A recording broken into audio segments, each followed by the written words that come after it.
बिस्मिल्लाहिर्रहमानिर्रहीम। भाई क्या हो गया आज?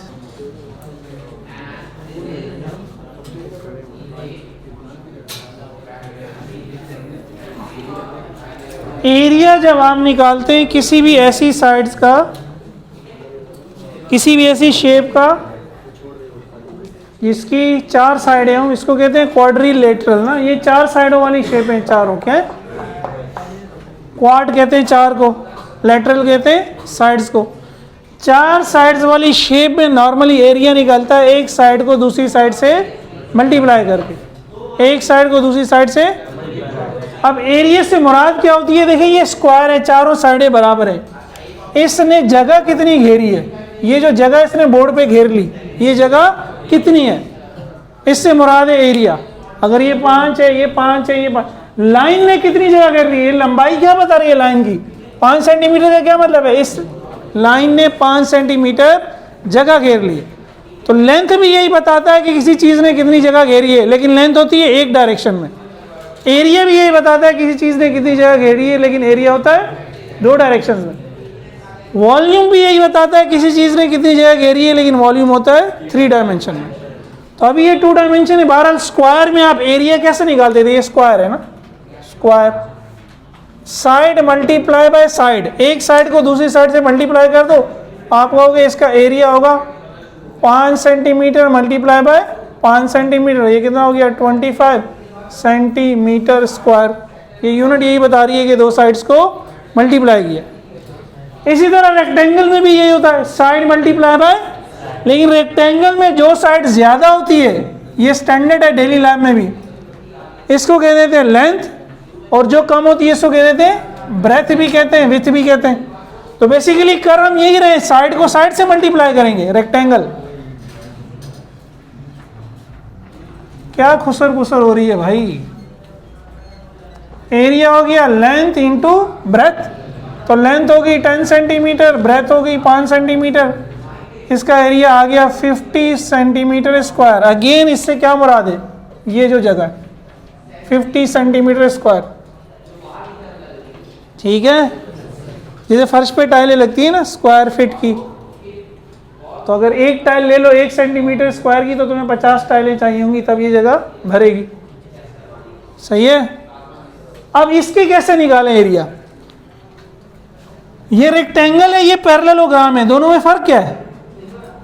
वैसे तो आमने सामने की साइड्स बराबर हैं, ये थोड़ा सा तिरछा है। वेरी गुड, ये हमें नजर आ रहा है। तो तिरछे को हम मैथ में क्या कहेंगे? ये जो एंगल्स हैं ये 90 डिग्री के हैं। स्क्वायर के भी चारों एंगल और रेक्टेंगल के भी चारों एंगल 90 के हैं, 90। ये एंगल 90 नहीं है, ये एंगल 90 नहीं है, थोड़ा इंक्लाइन है, 90 से कम है। 90 तो इधर होता ना, 90 से क्या है? कम है। इसके लिए इसको कहते हैं पैरेललोग्राम। इसका एरिया कैसे निकलता है? इसका एरिया ऐसे निकलेगा कि अब यहां से एक परपेंडिकुलर गिराओगे,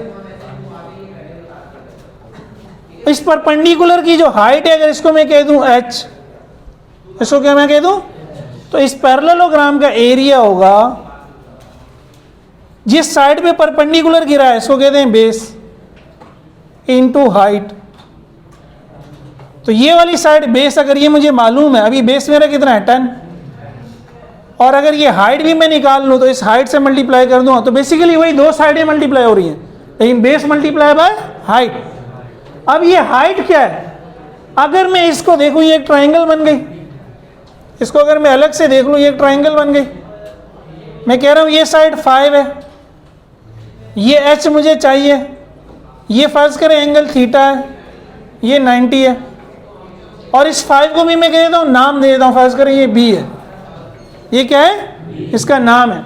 तो ये कैसी ट्राइंगल है? राइट एंगल ट्राइंगल है। कैसी ट्राइंगल है? राइट एंगल ट्राइंगल में, और ये थीटा भी मैं अज्यूम कर लेता हूँ, मुझे पता है 30 डिग्री है। तो राइट एंगल ट्राइंगल में साइन थीटा क्या होता है? Perpendicular upon hypotenuse. परपेंडिकुलर क्या है? ये परपेंडिकुलर है, इसके सामने क्या है? हाइपोटेन्यूज है। तो परपेंडिकुलर बेसिकली आपका h है, हाइपोटेन्यूज आपका b है। हाँ 5 है, उसका हमने नाम क्या दिया है बी। अब अगर मैं क्रॉस मल्टीप्लाई करूँगा तो एच किसके बराबर हो गया, बी साइन थीटा के, और बी की वैल्यू 5 है और साइन अगर 30 है तो साइन 30 0.5 होता है, 5 मल्टीप्लाई बाय 0.5 क्या हो गया 2.5। अगर ये सेंटीमीटर में तो एच निकला, इस एच की वैल्यू यहाँ रख दूंगा तो 10 मल्टीप्लाई बाय 2.5 क्या निकला है 25 सेंटीमीटर स्क्वायर। ये पैरेललोग्राम का एरिया भी निकला है। समझ में आ गई बात। तो पैरेललोग्राम का एरिया निकालने के लिए आप बेस किसको कहते हैं, जिस पे परपेंडिकुलर गिराते, बेस मल्टीप्लाई बाय परपेंडिकुलर, मैंने यहाँ एंगल 90 डिग्री का बन रहा है, सही है।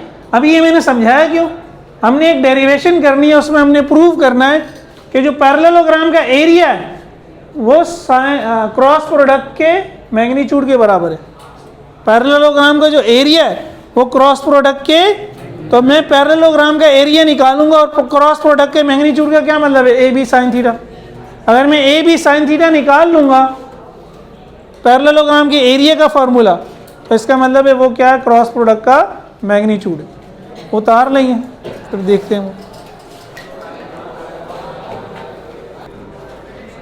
ये पैरेललोग्राम का एरिया ऐसे क्यों निकाला, देखिए अगर मैं यहां से भी इस पैरेललोग्राम की लाइन को आगे ले जाऊं,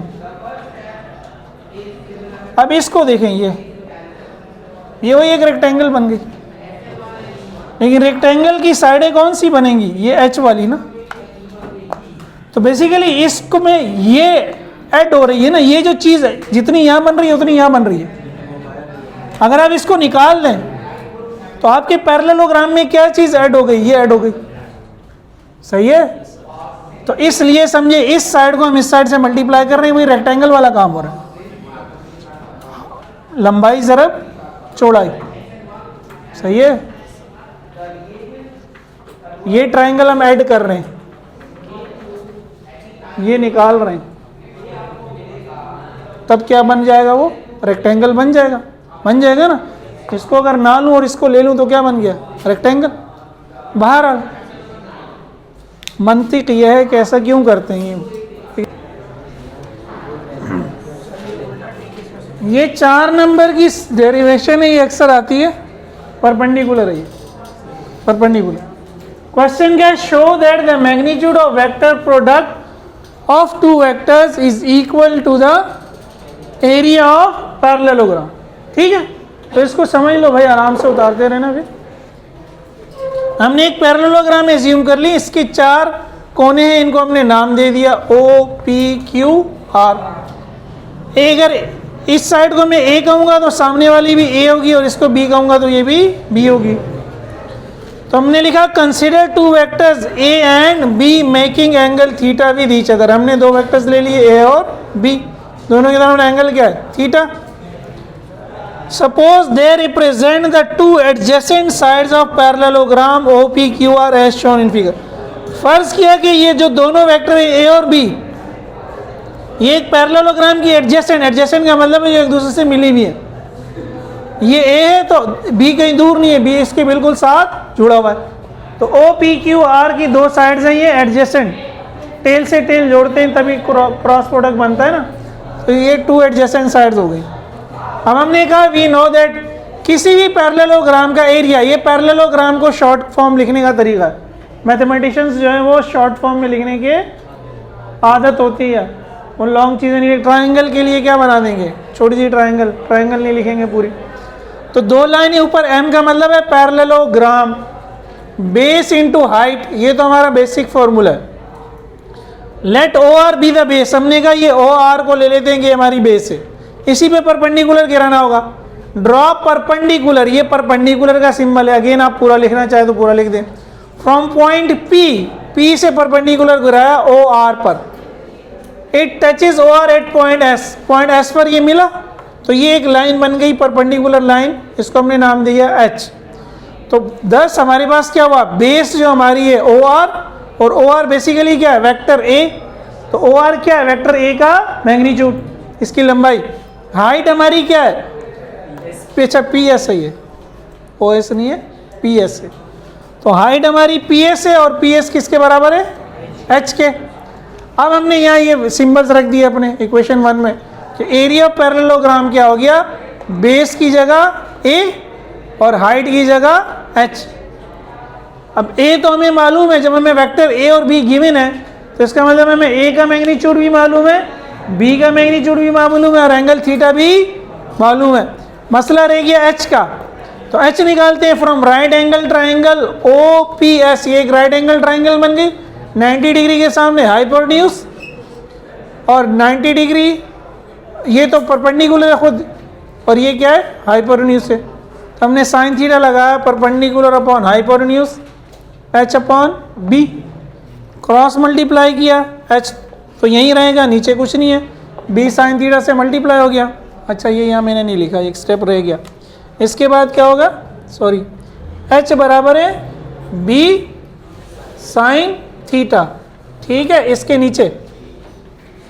अब इस इन वैल्यूज को हमने रख दिया इक्वेशन 2 में। आप तो पूरे लिख लीजिएगा, मेरे पास जगह नहीं थी, कि एरिया ऑफ पैरेललोग्राम बराबर हो गया a अपनी जगह पे रहा, h की जगह क्या आ गया b साइन थीटा, और ये a b साइन थीटा क्या है a क्रॉस b का मैग्नीट्यूड, नीचे लिख दिया। अगेन इसका मतलब है यही नीचे उतारना है, area of parallelogram is equals to magnitude of vector product, यही बोला था उसने। a क्रॉस b का मैग्नीट्यूड किसके बराबर आ गया, एरिया ऑफ पैरेललोग्राम के बराबर आ गया, ठीक है। तो ये सवाल हैं जो एग्जाम में आते हैं, कभी कभी बी सेक्शन में छोटी डेरिवेशन आती है, या इसको किसी दूसरे के साथ मिला के लॉन्ग क्वेश्चन भी बना देते हैं।